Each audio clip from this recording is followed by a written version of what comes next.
현장을 여러분들이 모두 공부하고 또 우리 군산의 문화 관광의 귀한 자원으로서 여러분들이 이런 교육을 수행하고 있는 부분에 대해서 굉장히 기쁘게 생각하고 또 저보다 훨씬 더 많은 것들을 알고 계시는 여러분들 앞에서 제가 가지고 있는 아펜젤러 선교사의 숭고한 삶에 대해서 강의한다는 것이 좀 부담스럽기도 합니다. 어찌됐든 이렇게 좋은 만남을 갖게 되어서 기쁘게 생각하고요. 저에게 맡겨진 강의를 잠시 시작하도록 하겠습니다. 제목이 아펜젤러 선교사의 생애와 열매라고 그렇게 되어 있죠. 교환을 잘 만들어 주셨더라고요. 사실 그 교회사나 혹은 역사는 하나의 퍼즐 게임 것 같습니다. 그러니까 전kin 선교사께서 1892년에 이제 군산 지역 선교를 위해서 오셨잖아요. 또 아펜젤러 선교사께서는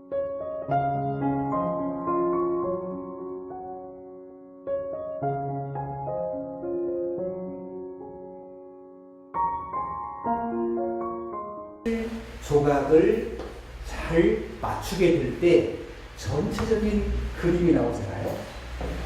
그런 의미에서 우리 군산 선교 역사를 이루기 위해서 전kin 선교사 사업회가 발족되고 또 이렇게 여러 사람들의 노고와 또 열정으로 인해서 이 전kin 사업회에서 군산 선교기념관을 설립하게 되고 또 그러한 지역의 성지순례를 해설하기 위해서 여러분들이 지금 양성되고 있는 것 아니겠습니까?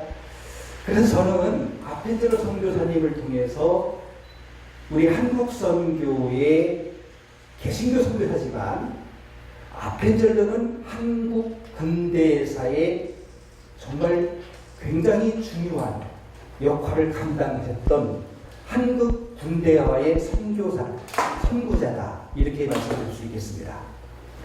사실 우리 근대 역사의 운명이 신문화 운동이 말입니다. 선교사들이 한국에 들어오면서 시작됐잖아요. 그렇죠? 그래서 일제의 그 수탈의 정점이 우리 군산 지역에도 많이 남아있는데요. 일제가 강제적으로 제물포항을 개항시킵니다. 1882년인가요? 그리고 나서 목포항을 개항시키고 1899년도에 군산항을 개항시켰잖아요. 그래서 사실 우리 군산 지역은 일제의 수탈이 잔존해 있는 그런 도시이기도 하잖아요. 그런데요, 사실 우리 역사를 우리가 큰 그림으로 볼 때 아펜젤러를 공부하기 전에 제가 말씀드리고 싶은 것은 일제의 수탈과 함께 민족 독립운동이 전개되지 않습니까? 이것은 한국음이에요. 그러니까 수레바퀴의 한 축이 일제의 수탈과 조선의 독립운동이라면 또 한쪽에는 신문화의 유익과 선교사들과 함께 수많은 물질 문명이 그때 들어왔어요. 그러면서 민족 계몽운동이 일어나지 않았습니까? 이 역사의 양축을 우리가 이해를 해야 돼요. 사실 그간 우리 군산 지역에 좀 부족한 것이 있었다면 사실 일제의 수탈을 복원하는 데에 머물러 있었어요. 그런데 이러한 과정들을 통해서 우리 군산 지역의 독립활동이랄지 계몽운동이랄지 이런 얘기들이 이렇게 나와가면서 이제 우리가 이 군산의 그 아픈 역사뿐만 아니라 일제의 수탈과 함께 우리가 그 항명했던 그런 일들도 우리가 아울러서 우리가 이렇게 잘 전하고 가르쳐야 할 그러한 우리의 역할이 굉장히 중요하다고 생각되어집니다.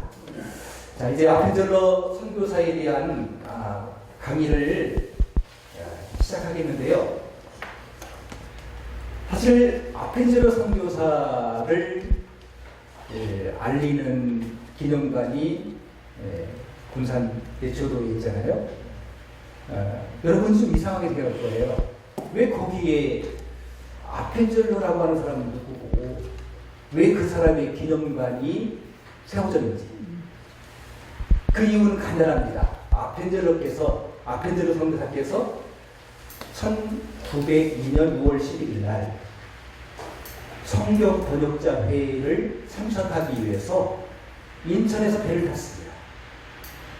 배를 타고 군산 앞바다를 항해하는 도중에 일본 오사카 선박 소속 기소 와마마루호와 또 구마 마루호가 부딪히게 돼요.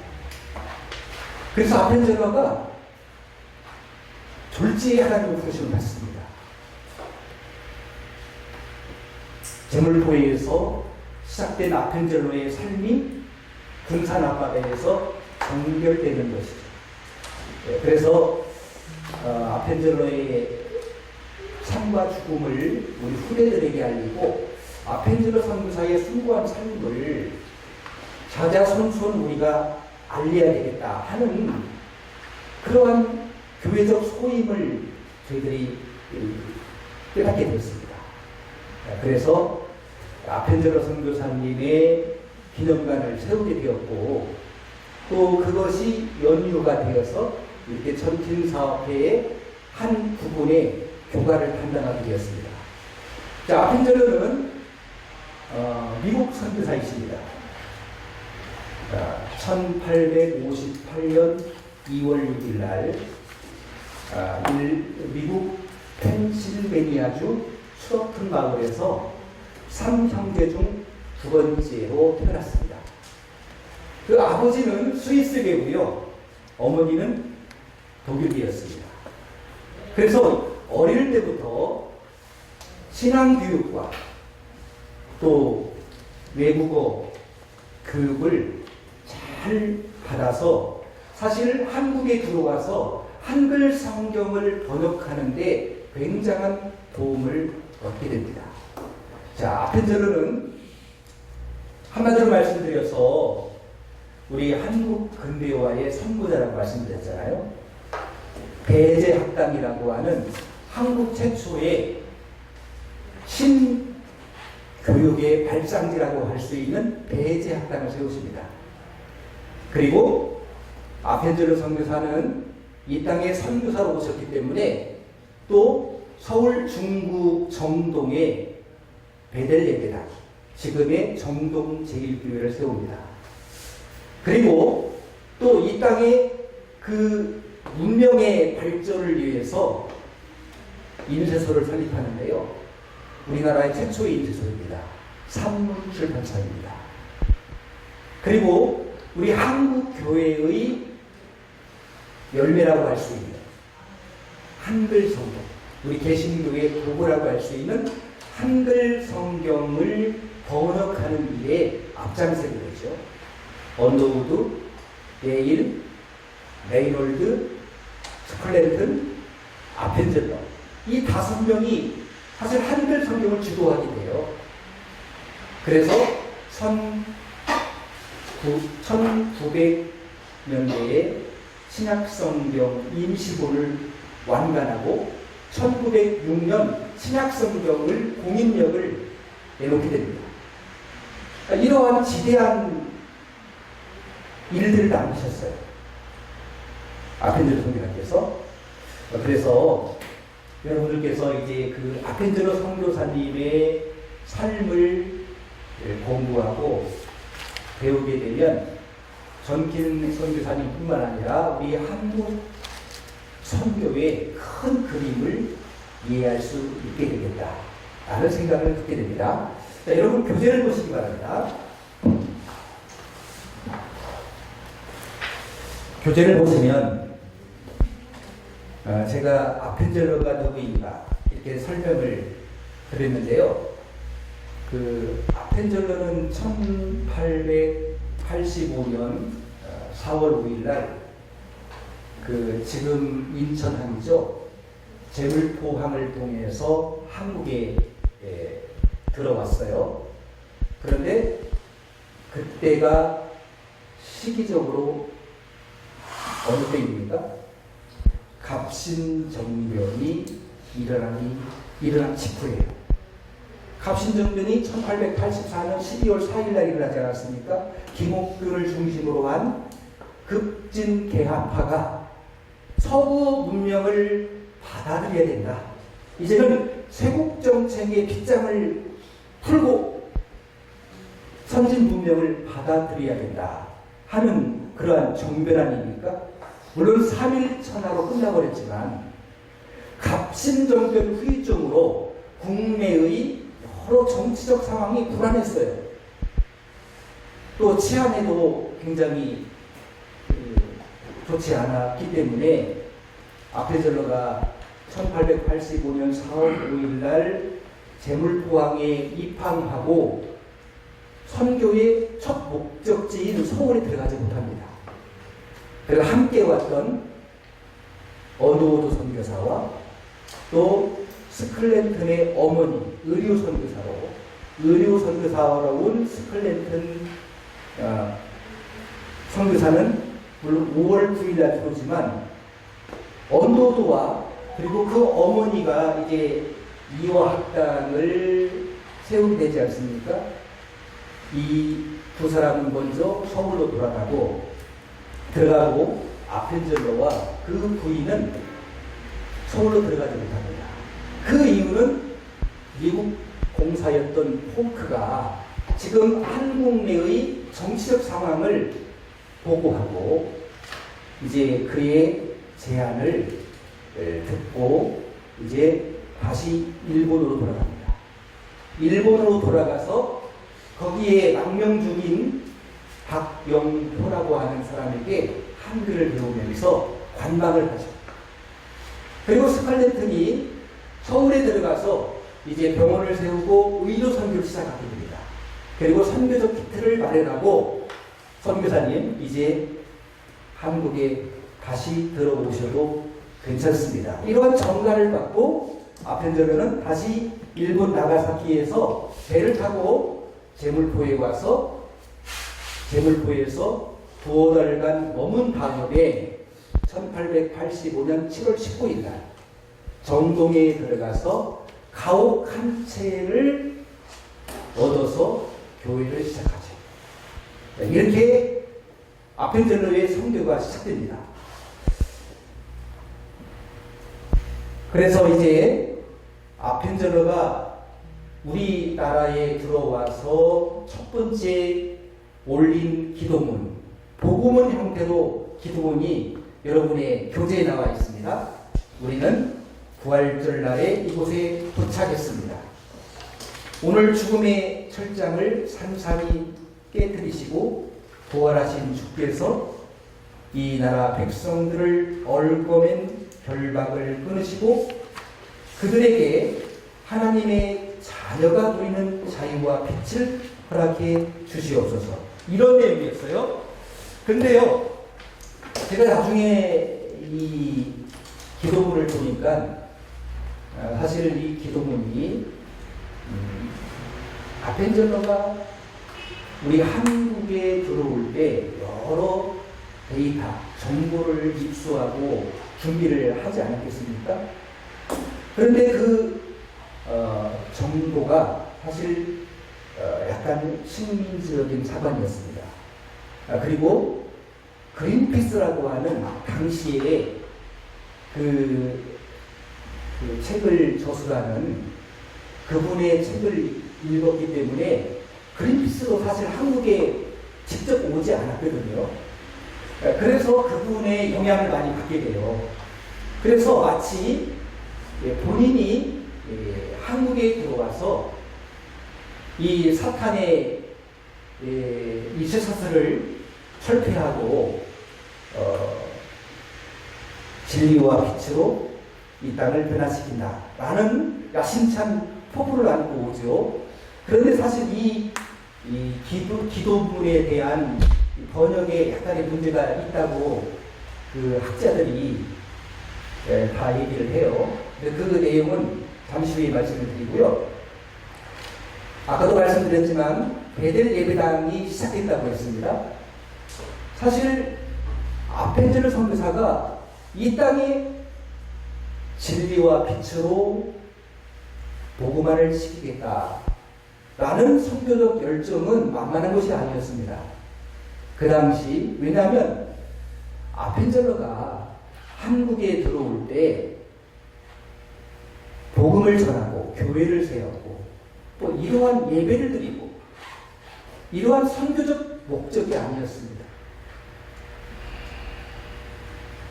지금 조선의 상황은 정치적으로 어렵고 또 백성들은 무지에 빠져 있었습니다.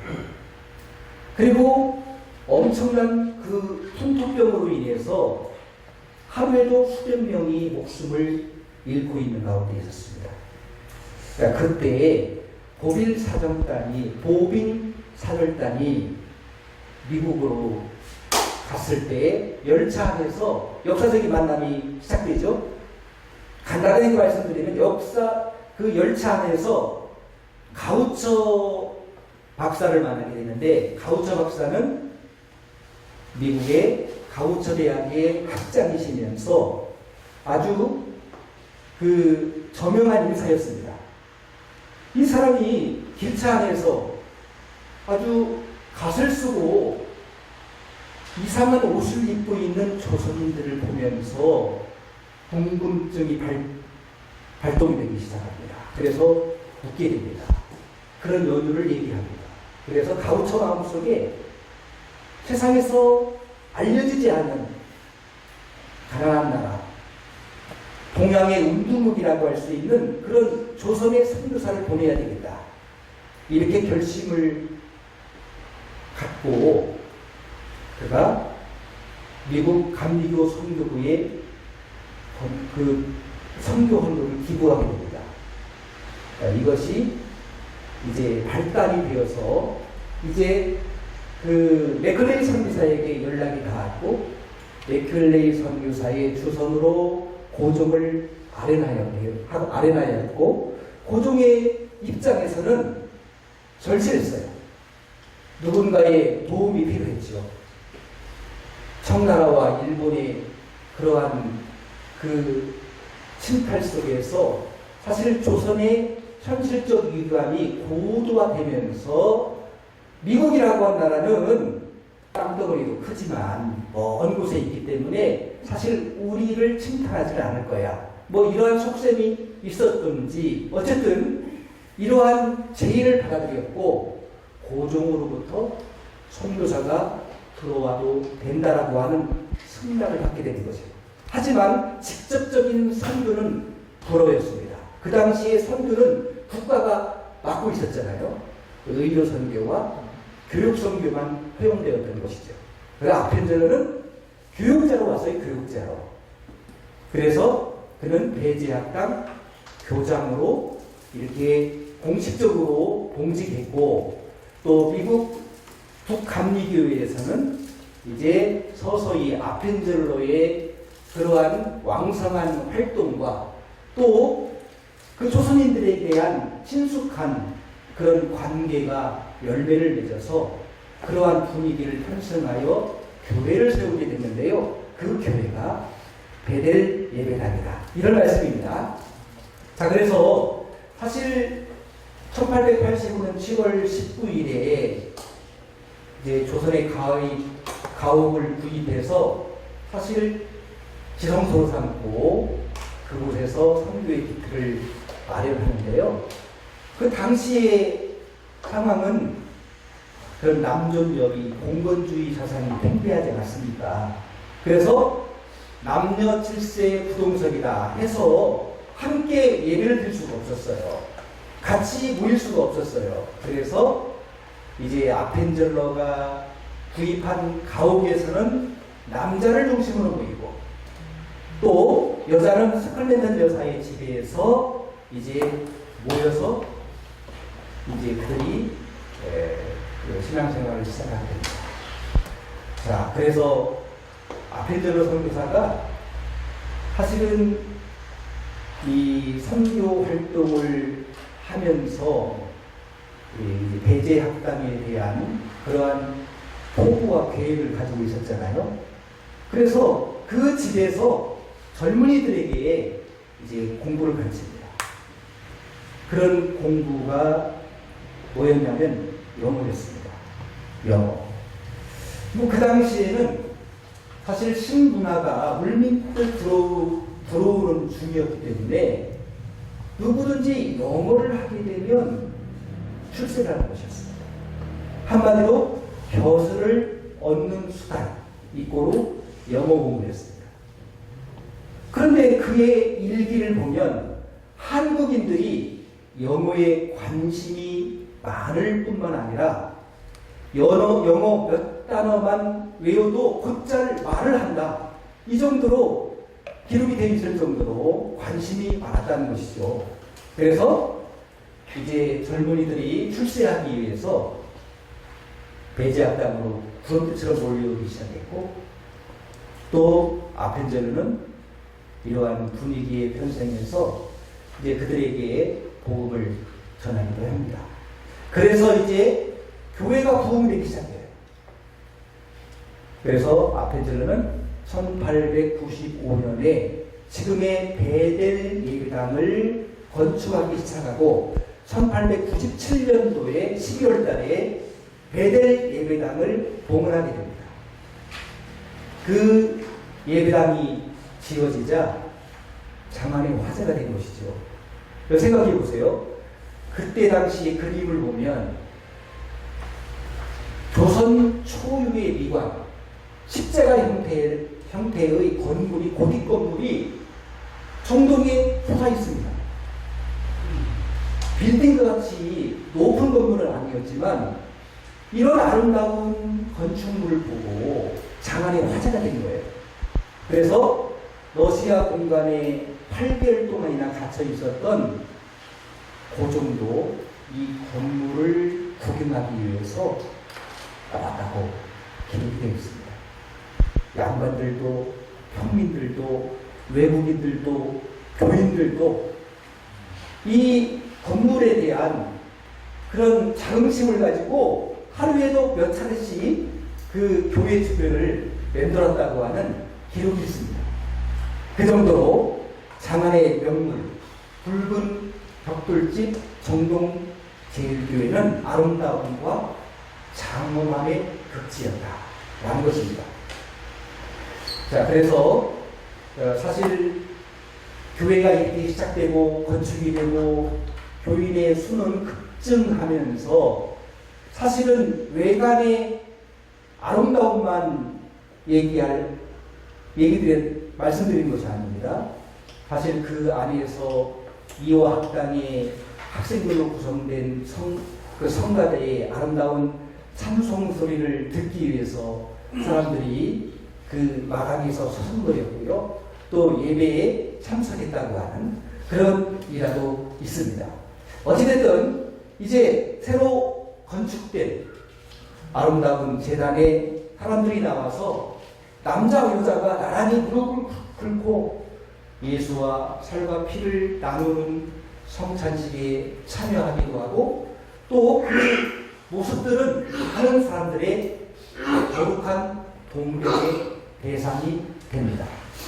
이렇게 해서 아펜젤러는 사실 선교뿐만 아니라 그 정동 제1교회를 통해서 젊은이들을 양성하고 또 개문운동을 일으키고 그리고 그 당시에 남성 중심적인 그러한 사상들을 철폐하고 이러한 일들도 이제 같이 교회에서 시도를 하는데요.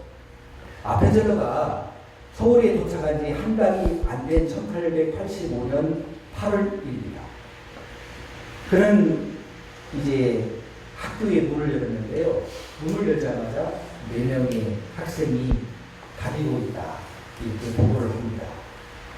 아펜젤러는 미국 공사관이었던 폴크를 통해서 학생들에게 영어를 좀 가르치고 싶은데 괜찮겠냐라고 하는 그러한 의사를 표명하죠. 고종이 이를 허락합니다. 아까도 말씀드렸지만 한국에는 영어의 필요성이 제고되어서 영어를 잘하는 것은 벼슬을 얻는 수단이 되었다고 했죠. 그래서 10월 6일 날 현재 20명 제적에 18명이 출석하고 있었고요. 이렇게 시작한 학교에 1887년 2월 21일 날 이제 고종으로부터 교명을 하사받는 영광스러운 일이 일어납니다. 그 교명은 우리가 잘 아는 대로 배제학당이었습니다. 배제학당이라고 하는 말의 뜻은 인재를 양성시키는 집이다. 그런 뜻이죠. 아펜젤러는 이제 고종으로부터 학교의 이름을 하사받은 것은 이제 우리가 마음껏 이제 공부하고 가르치고 또 자기의 활동을 인정받는 것으로 여기고 굉장히 기뻐했다고 했습니다. 그리고 이제 배제학당의 교육 이념을 부각하기 시작하죠. 그래서 그는 자기 학교 교육에서 가장 중요한 것은 자조적인 이념을 부각시키는 것이었습니다. 자조적인 이념. 한마디로 본인들 스스로가 학교 등록비도 공짜가 아니었습니다. 그렇지만 스스로 벌어서 공부하고 또 자신들이 훌륭한 인재로 이제 거듭나기를 간절히 원했던 것이죠. 그래서 이 자조 정신, 이것은 그들 스스로가 주체적인 인간으로 서게 만드는 것이 아펜젤러의 교육 이념이었어요. 그것은 전인 교육이었습니다. 어떠한 영어를 가르쳐서 그들에게 벼슬을 얻게 하고 또 전문의를 양성하고 이런 것이 아니었다는 것이죠. 그래서 이 자조정신은 아펜젤러 교육에 굉장히 중요한 교육 이념이 돼요. 기숙사가 만들어져서 근로장학생을 선발하고요. 왜 근로장학생을 선발합니까? 자기 스스로 벌어서. 돈이 없으면 자기 스스로 벌어서 공부해야 된다. 그래서 우리 유명한 한글 학자인 주시경 선생님도 사실은 이 기숙사에 기거하면서 사실 산문출판사에서 아르바이트를 하게 됩니다. 일을 하게 돼요. 일을 하면서 그 한글 활자에 대한 그 많은 지식을 터득하고 그가 한글 학자로 대성하게 된 그런 밑거름이 되기도 합니다. 어찌됐든 이제 아펜젤러는 자조 정신은 뒷날 반침략 자조 독립의 근대 정신으로 발전이 되었는데요. 아펜젤러는 자기 사회와 나라를 위해서 자기를 희생시키고 또 남을 섬기며 남에게 봉사의 자세를 갖도록 하는 데에 이 교육에 매진합니다. 사실 그래서 우리 성경에요, 마태복음 20장 26절로 28절까지 크고자 하는 사람은 남을 섬겨라 하는 말씀이 있어요. 아펜젤러는 이 가르침을 요기, 대자, 당이, 인역 이렇게 8자로 그것이 바로 학군이 되었습니다. 요, 이, 대자, 당, 이, 인역 크고자 하는 자들은 남을 섬겨야 된다. 이런 사상입니다. 사실 생각해 보세요. 당시에는 양반이 학교를 올 때 하인을 데리고 왔습니다. 공부가 되겠습니까? 그리고 아펜젤러가 표방하고 있었던 커리큘럼은 사실 그들이 보지 못했던 그런 교과 과목이었습니다. 뭐 생리학을 시작해서 영어로 교육을 했어요. 영어로. 그 당시에 배지학당은 영어로 공부를 했습니다. 오늘날 영어 교육의 열풍이 한바탕 불었지 않습니까? 오늘날이 아니에요. 이미 130년 전에 서울 정동에서부터 영어 교육의 열풍이 일었어요. 영어로 가르치고 학생들은 영어로 공부를 했습니다. 물론 그로 인해서 여러 가지 이 어려운 면도 있었어요. 한 학생은 하나님이 비를 내리신다. 오늘 비가 오지 않습니까? 그런데 그는 양반 자제였어요. 아니 하나님이 왜 비를 내리셔? 그들이 믿는 신이 있지 않습니까? 도저히 그걸 이해를 못하는 거예요. 그렇지만 아펜젤러는 그 학생들이 가지고 있는 그런 전통적인 사상을 존중하고 어떻게 하면 선교적으로 이런 부분들을 이해하고 설득시킬까에 대한 주력을 또 하게 됩니다.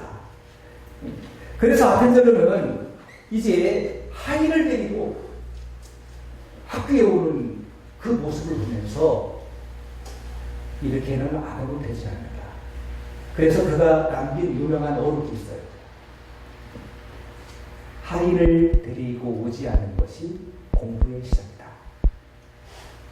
하인을 데리고 오지 않는 것. 왜냐하면 그 당시에는 영어로 수업이 진행되고 또 피아노가 들어와서 음악을 피아노 연주에 맞춰서 노래를 배우고 체육 시간에는 이제 밖에 나가서 땀을 흘리면서 운동을 하고 그런데 이 양반들은 체육 시간이 가장 힘들었대요. 체육 시간이.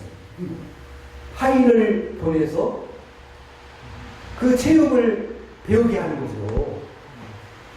공부가 되겠습니까? 저런 것들은 아래 것들이나 하는 것이지. 애엄하면서. 그래서 아펜젤러는 학생들에게 정말 너희들이 큰 인물이 되고자 한다면 남을 섬기는 사람이 되어야겠다. 이것을 학훈으로 배우게 된 것이죠. 그리고 아펜젤러는 학생들을 그 당시에 영어 인기에 편성해서 그냥 대제에 들어가면 출세해. 큰 벼슬을 얻을 수 있어. 이런 소문을 듣고 온 학생들에게 단순히 그들을 교환수나 통역관으로 양성하려고 하지 않았습니다. 아펜젤러는 개혁적인 교양인으로 그들을 양성하기에 뜻을 두었다는 것이죠. 개혁적인 교양은 말입니다. 당시의 공본적 사회 질서가 팽배하지 않았습니까? 그런 공본적 사회 질서에 순응하는 사람이 아니라 전국 각지에서 현 상태를 개선하기 위해서 찾아오는 사람들을 구원하기 위해서 소임을 다하는 그런 사람들로 양성해야 된다. 그것을 목적으로 뒀다는 겁니다. 말하자면 그가 기대했던 교육은 통역관이나 혹은 교환소 등의 기능인을 양성하는 것이 아니에요. 하나의 어떠한 기술자를 발굴하고 그걸 가르치는 그것이 교육의 목적이 아니었다는 것입니다. 근대적인 시민, 그 당시에 근대적인 시민은 교양을 가진 사람들이었습니다. 교양 하나, 교양인을 양성하는 것이 그게 교육의 목적이었다 하는 것입니다. 네 번째는 학생들이 자기 정신을, 전통을 충실하게 이해하는 그런 기반 위에서 이른바 개화된 그런 문명을 수용하도록 하는 교육이 필요하다. 이렇게 생각하고 이것을 교육 이념으로 반영을 합니다. 아펜젤러는 예리한 창력을 가지고 이 점에 주목하면서 사실 전통적인 기반이 무시된 서구 문명의 일방적인 주입 교육이 어떠한 한계와 웃음을 가져올 것인가에 대한 얘기를 한 것이죠. 아펜젤러는 사실 한국 전통을 굉장히 존중하고 또 한국의 언어를 굉장히 높이 평가했어요. 자, 이렇게 아름다운 도자기가 여기에 있다니. 도자기를 보면서도 아름다움의 극치를 표현을 했고요. 또 한글을 처음 접하고 이렇게 단순하고 또 쉬운 문자가 세상에 없다 할 정도로 우리가 가지고 있는 유구한 전통과 역사를 그런 인정하고 수용했다는 것입니다. 그래서 서구 문명과 전통이 기반된 조선인들의 그런 문화를 접목시키면서 한국인의 교양의 기반을 이루고 있는 한문 교육까지도 같이 접목을 하면서 캘크를 넣어서 이 서양 교육이라고 해서 천자문이나 한문은 배제한 것이 아니었습니다. 같이 병행하면서 이렇게 적절한 그런 커리큘럼을 이루어냈다는 것입니다. 자, 이렇게 해서 아펜젤러는 배제학당을 통해서 이러한 자조적인 교육 이념을 표대로 세워서 학생들로 하여금 봉사정신과 남을 위해서 자신을 희생하는 희생정신과 또한 우리 이 나라의 전통사상을 기반으로 한 그러한 여러 가지 문화를 같이 수용하고 접목시켰다는 데에 의의가 있다고 말씀드릴 수 있겠습니다. 이제 아펜젤러의 활동은 제가 말씀드렸던 복음전도 활동, 교회를 세워서 이제 신앙 훈련을 시키기도 했지만 사실 교육 활동을 통해서 자주 교육의 이념을 두고 학생들을 가르치는데요. 그것은 끝나지 않습니다. 그는 성경 번역과 출판에 크게 힘을 쏟았고 배제학당 안에 산문출판사를 두어서 전도문서와 정기 간행물을 인쇄하는 데에도 굉장히 큰 역할을 하게 됩니다. 여러분 우리가 알다시피 그 문명의 꽃은 뭡니까? 저는 출판사의 설립이라고 생각해요. 당시에는 한국에 내놓을 만한 출판사가 없었어요. 그래서 1800년대 후반의 책들을 보면 모두 일본 요코하마나 뉴욕이나 런던이나 이런 곳에서 인쇄를 해왔습니다. 우리나라에는 출판사가 없었어요. 근데 아펜젤러는 두 가지 목적으로 출판사를 세웁니다. 그가 가지고 있는 교육과 선교 정책을 이제 효율적으로 이루기 위해서는 출판사를 설립해서 다량의 인쇄물이 확보되어야 된다. 이런 생각을 갖게 되었고요. 또 한 가지는 배제학당 옆에 산문출판사를 설립했다고 했어요. 그래서 아까 그의 교육 이념 가운데 핵심이 뭡니까? 자조 정신이었지 않습니까? 그래서 거기에 산업부를 둬요. 가난한 학생들, 돈이 없는 학생들이 그 출판사에서 일을 해서 자기 스스로 학비를 마련하도록 배려를 했다는 것이죠. 우리나라에 아마도 영어 교육도 백사천전이라면 최초의 아르바이트도 배제 학당에서 시작된 것이 아닌가, 이런 생각을 하게 됩니다. 그래서 아펜젤러는 산문출판사를 통해서 이렇게 성경과 신문과 여러 가지 월간지, 잡지 이런 것들을 출판함으로 인해서 이제 기독교 문화와 또 외국의 여러 중요한 이슈들을 한꺼번에 쉽게 빨리 전달하는 그런 매개체로 활용을 하게 됩니다. 그리고 한글 성경은요, 사실 우리나라의 성경이 여러분들 가운데서 기독교인들이 계시겠지만 한글 성경이 어느 날 하늘에서 떨어진 것이 아니에요. 하나님께서 1882년 안주에서 스코틀랜드 선교사인 존 노스에 의해서 최초의 한글 성경을 번역합니다. 하나님께서 1882년 드디어 조선말로 말씀하신 거예요. 저는 지난 주간에 존 노스 리서치를 위해서 스코틀랜드를 다녀왔습니다. 오늘 또 제가 비가 오는데 여기서 한 15분, 20분이 오는데 한 30분도 넘게 걸렸어요. 왜냐하면 영국은 이 운전대가 일본처럼 오른쪽에 있잖아요. 거기다 스틱이고, 그래서 한 보름 정도를 이렇게 오른쪽에서 운전을 하고 왔더니 오늘 갑자기 왼쪽에 앉았어요.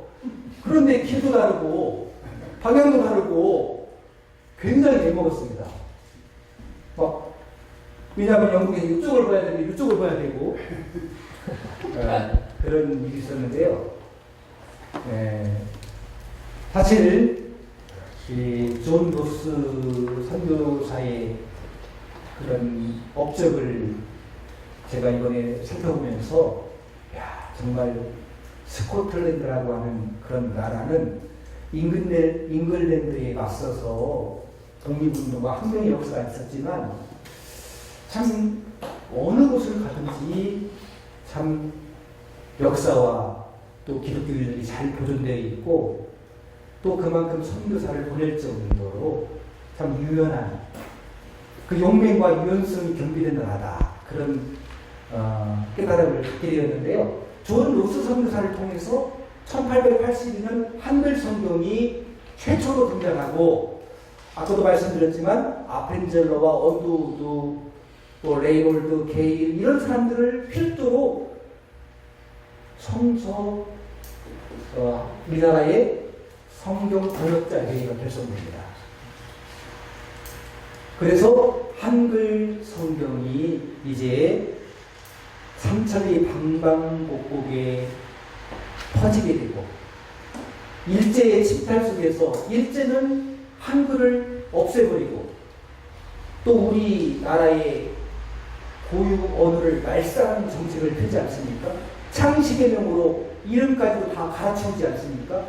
학교에서 공부를 할 때 일본어로 답을 쓰면 수학의 점수를 주고 한글로 쓰면 점수를 깎고, 이러한 차별적인 정책을 비판하지 않았습니까? 그런데 이 한글 성경이 방방곡곡 그런 매서인들에게 이제 전파됨으로 인해서 매 주일마다 교회마다 한글어로 설교가 진행되고 또 찬송이 불려지게 된 것은 사실 우리나라 근대 역사에 굉장히 중요한 만약에 한글 성경이 없었다면 잠자고 있었던 한글이 깨어날 수 없을 것입니다. 네, 일찍이 선교사들은 한글의 우수성을 관가하고 모든 문서와 모든 성경은 한글로 번역한다. 이렇게 방침을 세워요. 아펜젤러와 온도도 할 것 없이 말입니다. 그래서 사실 한글이 있었기 때문에 사실 우리나라가 이제 개화가 됐고 또 일제 36년 그런 심판의 역사 속에서도 감격적인 해방의 기쁨을 맛보게 된 것도 한글이 있었기 때문에 한글이 살아있어요. 그 한글이 어디에서 태어납니까? 바로 기독교 선교사와 우리 한글 학자들이었죠. 그것은 우리 한국교회의 자긍심입니다. 까인 방지권이라고 말씀드렸어요. 요즘 억수로 욕을 먹고 있는데요. 사실 교회의 가장 큰 보배로운 유산이라 하면 저는 한글 숙련이다. 이렇게 말씀드리고 싶습니다. 이러한 일들을 위해서 아펜젤러가 이제 성경 번역자 회의의 상임 총무가 되어서 열심히 성경 번역 활동을 하다가 마지막입니다. 이제 1902년 6월 11일 날 이제 그것도 성경 번역자 회의가 목포에서 열리기로 예정되어 있었습니다. 그 당시에는 선교사들이 활동하고 있는 그런 거점 도시에서 성경 번역자 회의가 돌아가면서 순회로 열렸기 때문에 이번에는 목포였습니다. 그래서 제물포에서 배를 타고 부마가와 마루호라고 하는 배를 타고 목포로 가는 중 목포 쪽에서 올라오는 또 다른 일본 어사카 소속 기소가와 마루호와 충돌하게 되죠. 44명이 승산했는데요. 23명이 살고 21명이 목숨을 잃었습니다. 뿡 하는 소리와 함께 아펜젤러가 탔던 배가 침몰하기 시작합니다.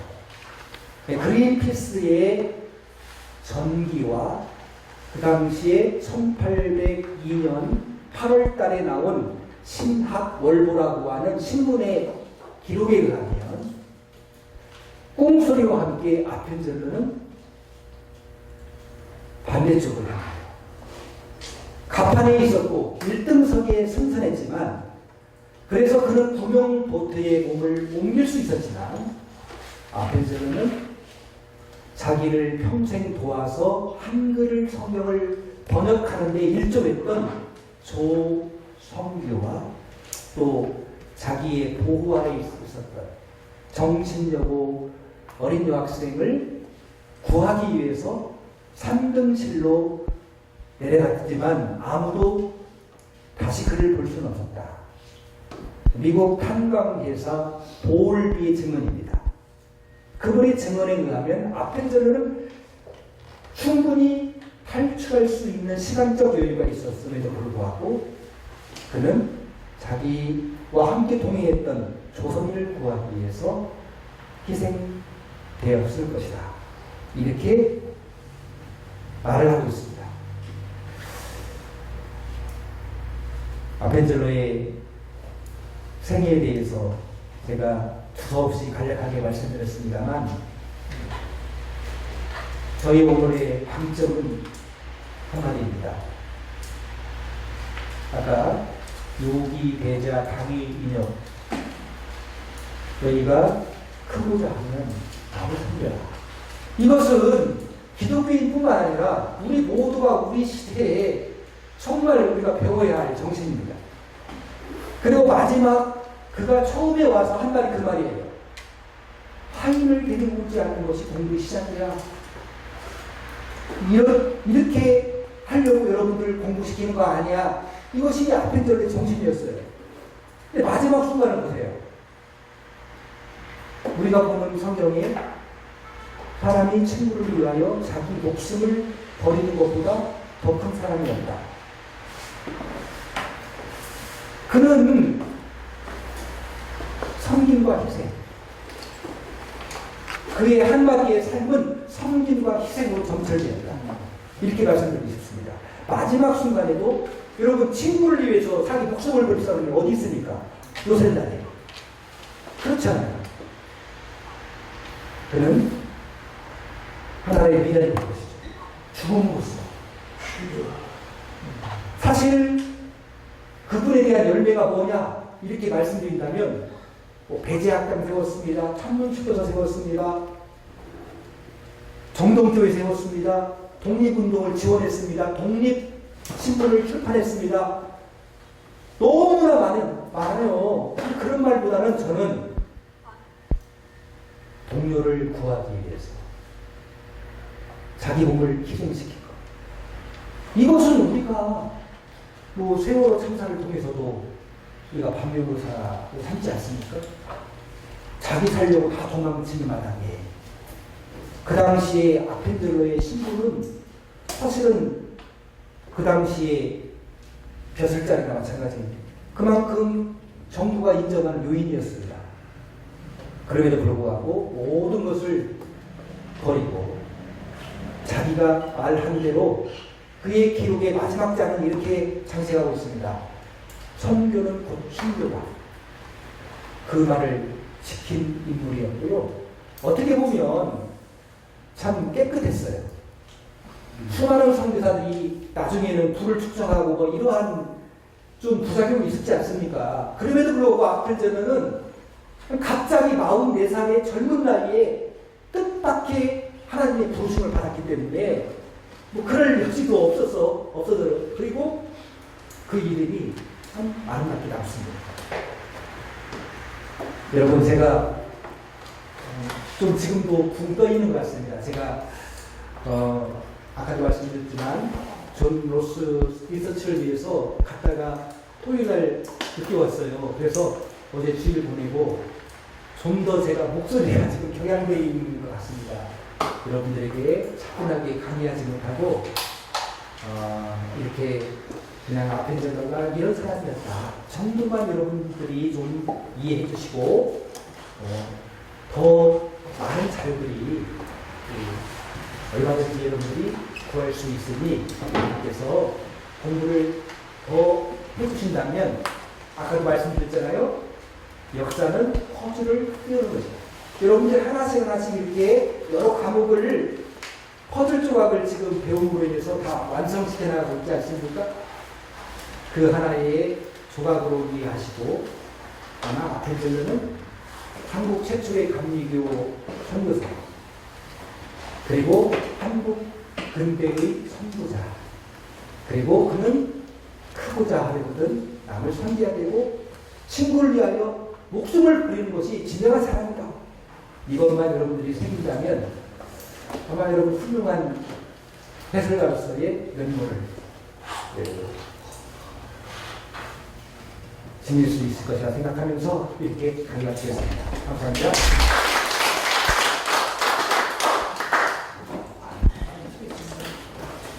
이제 오늘까지 해서 5강을 다 끝났는데요. 여러분들이 5강까지 하고 건강하시고 6월, 7월, 8월 건강하시고 9월 달에 다시 인사를 드리겠습니다. 여러분 수고했습니다.